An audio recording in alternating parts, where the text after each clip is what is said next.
நமது நாயகம் ஸல்லல்லாஹு அலைஹி வஸல்லம் அவர்கள் சொல்லி தந்த ஒரு படிப்பினையை நாம் ரத்தத்திலே ஊறி போயிருக்கிறது.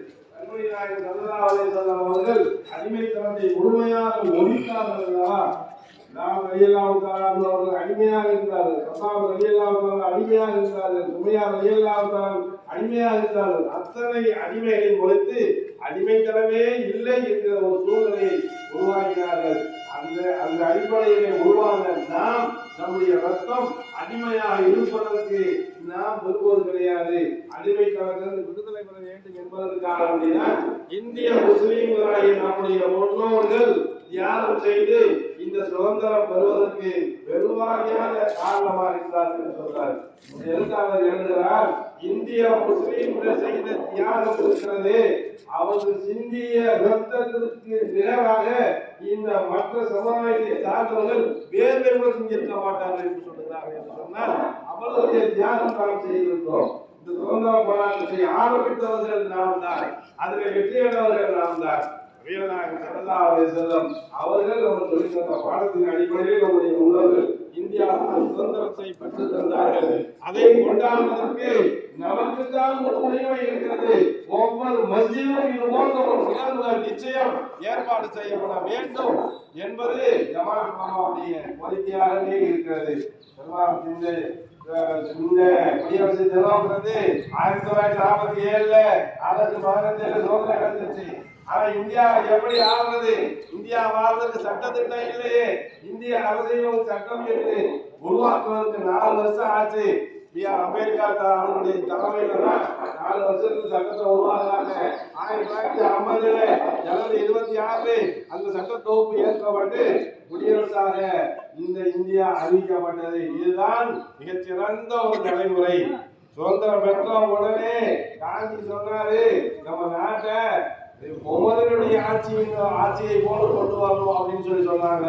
அந்த அடிப்படையில தான் இந்த நாடு நாம் மக்களால் தேர்ந்தெடுக்கப்பட்ட ஒரு அரசாக அமைய வேண்டும் என்பதற்காக குடியாட்சி. குடியாட்சி இல்லை, மன்னராட்சி இல்லை, குடியாட்சி. மக்களால் தேர்ந்தெடுக்கப்பட்ட ஒரு ஆட்சியாளர்கள் இந்த இந்தியாவை ஆள வேண்டும், சிறுபான்மையினர்கள் அதிலே பாதுகாப்பாக இருக்க வேண்டும் என்பதற்காக வேண்டிதான் அரசியல் சட்டம் உருவாக்கப்பட்டு இது போன்ற குடியரசு தினங்கள் எல்லாம் கொண்டாடப்பட்டு கொண்டு வருகிறது. ஆனால் சிறுபான்மையினர்கள் நம்மெல்லாம் சற்று வருத்தப்படக்கூடிய ஒரு நிகழ்வுகள் எல்லாம் இப்போது உண்டான ஆட்சியாளர்கள் செய்து கொண்டிருக்கும் பொழுது நமக்கு உண்மையிலேயே வருத்தமாகத்தான் இருக்கிறது.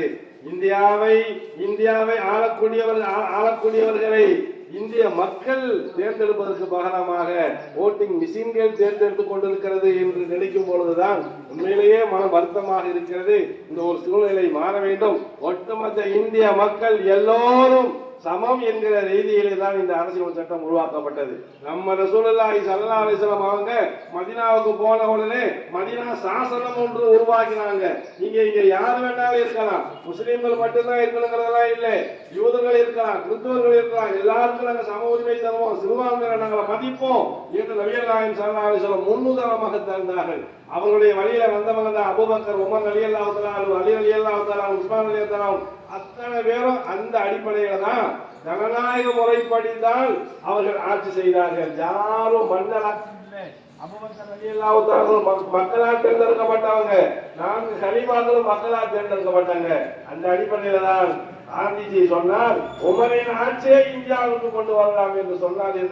எவ்வளவு தூரம் இஸ்லாமிய ஆட்சியை படித்திருப்பார். காந்தி உண்மையிலேயே நல்லவர். பெருமானாருடைய வரலாற்றை படித்திருக்கிறார், நன்றாக படித்திருக்கிறார், அவருடைய தியாகத்தை படித்திருக்கிறார். அவர் சொல்லுகிறார், பெருமானார் முகமது நபியுடைய வரலாற்றை படித்திருக்கிறேன். அவ்வாறு படிக்கும் பொழுது மற்ற தலைவருடைய வரலாற்றை படிக்கும் பொழுது வெற்றிலை தொட்டு நான் பக்கத்தை புரட்டுவேன். இந்த முகமது நபியுடைய வரலாற்றை படிக்கும் பொழுது என் கண்ணீரை தொட்டு தான் என் பக்கத்தை புரட்டினேன். அவ்வளவு தூரம் அவர் மிகப்பெரிய சாதனையாளராக இருந்தார்கள் என்று சொல்லி அவருடைய வழியிலே வந்த அந்த உமரின் ஆட்சி இந்தியாவுக்கு கொண்டு வரும் என்று ஒரு மனிதன் சொல்லுகிறார் என்று சொன்னால் எப்படிப்பட்ட ஆட்சியாக இருக்கிறது? அப்படிப்பட்ட ஒரு ஆட்சி இந்தியாவிலே மலர வேண்டும். இப்போது உண்டான ஒரு சூழ்நிலைகள் நம்முடைய முன்னோர்களான இஸ்லாமிய ஆட்சியாளர்களை குறை சொல்லுவதே ஒரு வேலையாக வைத்துக் கொண்டிருக்கிறது. அவுரங்கசீப் அவர்களுடைய கபரு இந்த இந்தியாவிலே இருப்பது அவமானம் என்று சொல்லுகிறார்கள் என்று சொன்னார். எவ்வளவு பெரிய ஒரு தவறான ஒரு செய்தியை பரப்பிக் கொண்டிருக்கிறார்கள். அவுரங்கசீப் சாதாரண மனிதர் அல்ல, ஒட்டுமொத்த இந்தியாவை ஆண்ட மனிதர், மிகப்பெரிய ஒரு அரசர், ஒருங்கிணைத்தவர், இந்தியாவை ஒருங்கிணைத்தவர். இஸ்லாமிய மன்னர்கள் மட்டும் இந்தியாவை ஆளவில்லை என்று சொன்னால் இந்த அளவுக்கு ஒருங்கிணைத்திருக்க முடியாது இந்தியாவை. இந்தியாவுக்கு உருவம் கொடுத்தவர்கள் இஸ்லாமிய ஆட்சியாளர்கள். இந்தியாவிற்கு உண்மையான ஒரு நேர்வை வரைபடத்தை கொடுத்தவர்கள் இஸ்லாமிய ஆட்சியாளர்கள். அவ்வளவு தூரம் சிறப்பான ஆட்சி செய்த அந்த இஸ்லாமிய மன்னர்களை எல்லாம் முறை சொல்வது, பாபரை குறை சொல்வது, இப்படித்தான் அவர்கள் இருந்து கொண்டிருக்கிறார்கள். இந்த ஒரு சூழ்நிலை மாற வேண்டும். சிறுபான்மையினர்கள் பாதிக்கப்படாமல் பாதுகாப்பாக இருக்க வேண்டும். இந்தியா பாகிஸ்தான் பிரிஞ்ச போது பாகிஸ்தானுடைய தலைவராக முகமது இருந்தாங்க, இந்தியாவுடைய முஸ்லீமின் தலைவராக தாய் தமிழத்தில் இருந்தாங்க. அப்ப முஸ்லீமுடைய காசு பார்க்க பிரச்சனை ஏற்பட்ட போது தாய் தமிழத்து சொன்னாரு, நீங்களே போனா காசி வச்சுக்கங்க, ஒரே ஒரு கோரிக்கை மட்டும் நான் வைக்கிறேன், பாகிஸ்தான் இஸ்லாமிய நாடு, அங்க உள்ள இந்து சமய சகோதர சிறுபான்மையினர்களை நீங்கள் பாதுகாப்பாக வச்சுக்கொள்ளுங்க, அதுதான் எங்களுடைய கோரிக்கையா என்று சொல்லி சொன்னார். உண்மையிலேயே எப்படிப்பட்ட தலைவர்கள்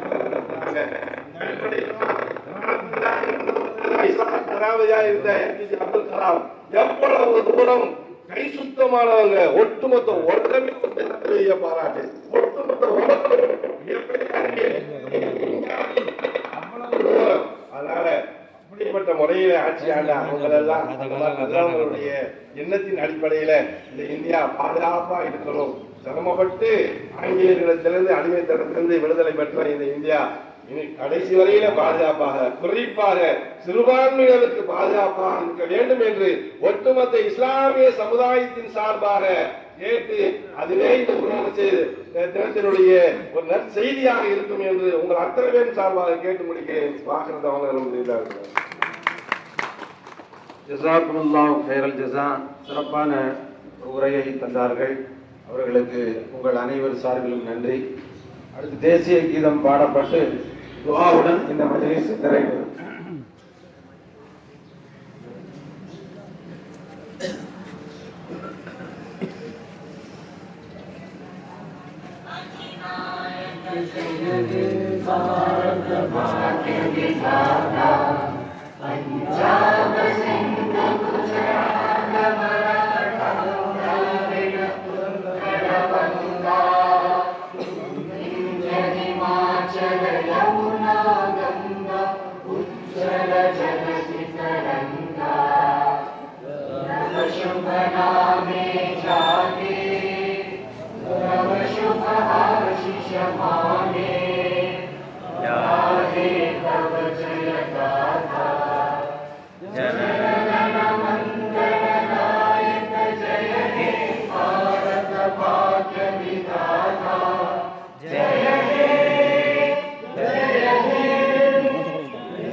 இப்பொழுது சபையினுடைய துணைத் தலைவர் உலவி ஹசரத் அவர்கள் துஆ ஓதி இந்த சபையை நிறைவு செய்வார்கள். ஆமீன். பிஸ்மில்லாஹிர் ரஹ்மானிர் ரஹீம். அல்ஹம்துலில்லாஹி ரப்பில் ஆலமீன். لك الحمد ولك الشكر يا الله يا رحمن يا رحيم يا معبود يا معشوق يا كريم يا رحيم يا الله. اللهم صل وسلم على رسولك سيدنا نبينا مولانا محمد وبارك وسلم عليه.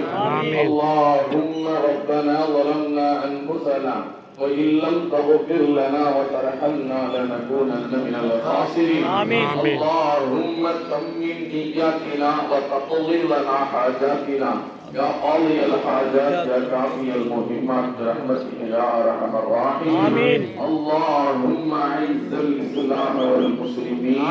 اللهم اعز الاسلام والمسلمين. اللهم اعز الاسلام والمسلمين. اللهم بلغ مرادنا وحسن مقاصدنا وتمم نياتنا برحمتك يا ارحم الراحمين. اللهم ربنا هب لنا من ازواجنا وذرياتنا قرة أعين واجعلنا للمتقين إماما. اللهم ربنا تقبل منا هذا المجلس برحمتك يا أرحم الراحمين.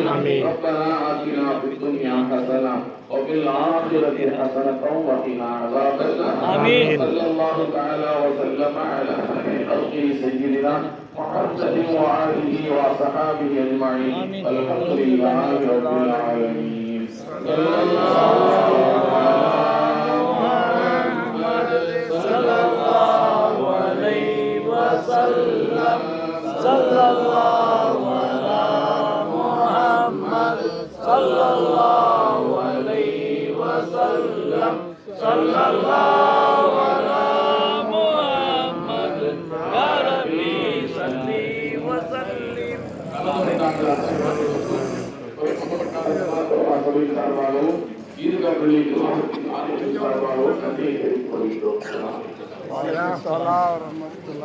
அப்படியே வாங்க தம்பி, அப்படியே கொடுத்துருவாங்க. அப்படியே இல்லை கொடுங்க.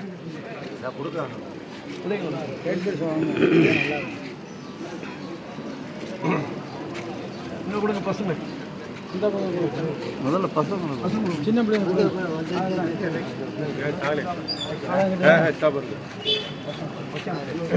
छोटा बच्चा